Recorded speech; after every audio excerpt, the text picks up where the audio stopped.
This is Audible. Macmillan Audio presents The Hero of Ages, Book 3 of Mistborn, by Brandon Sanderson. Read for you by Michael Kramer.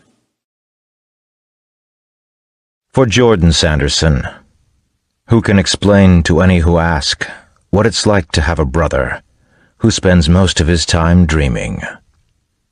Thanks for putting up with me. Prologue. Marsh struggled to kill himself.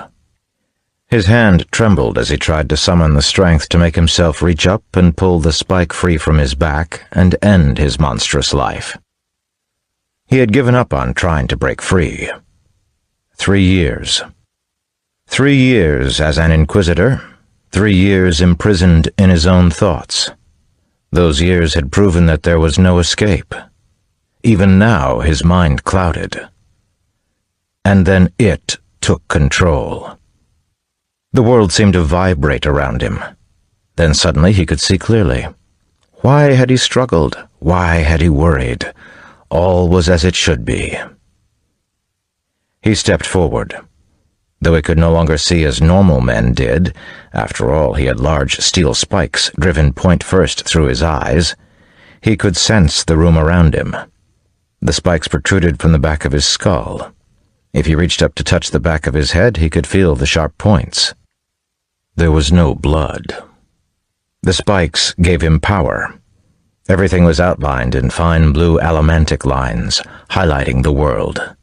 The room was of modest size, and several companions, also outlined in blue, the allomantic lines pointing at the metals contained in their very blood, stood with Marsh.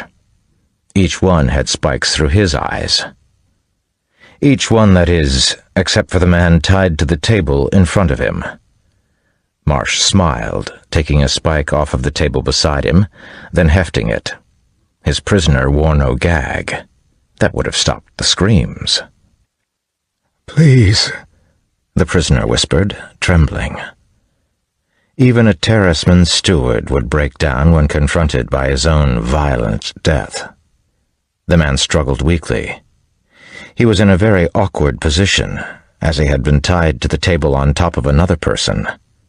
The table had been designed that way, with depressions to allow for the body underneath.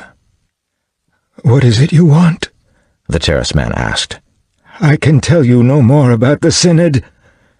Marsh fingered the brass spike, feeling its tip. There was work to do, but he hesitated, relishing the pain and terror in the man's voice. Hesitated so that he could... Marsh grabbed control of his own mind.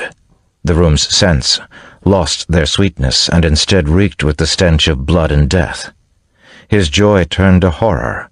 His prisoner was a keeper of terrace, a man who had worked his entire life for the good of others. Killing him would be not only a crime, but a tragedy. Marsh tried to take command, tried to force his arm up and around to grab the linchpin spike from his back.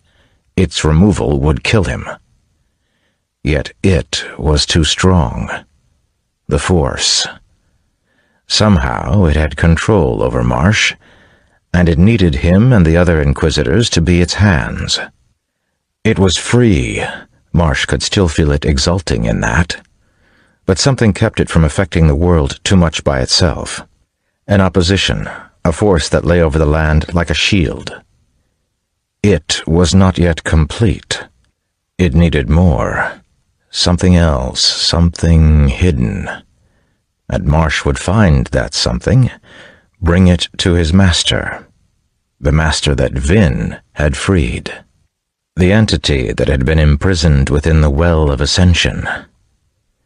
It called itself Ruin.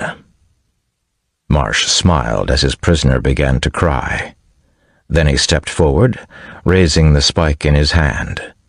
He placed it against the whimpering man's chest. The spike would need to pierce the man's body, passing through the heart, then be driven into the body of the Inquisitor tied below. Hemalurgy was a messy art. That was why it was so much fun.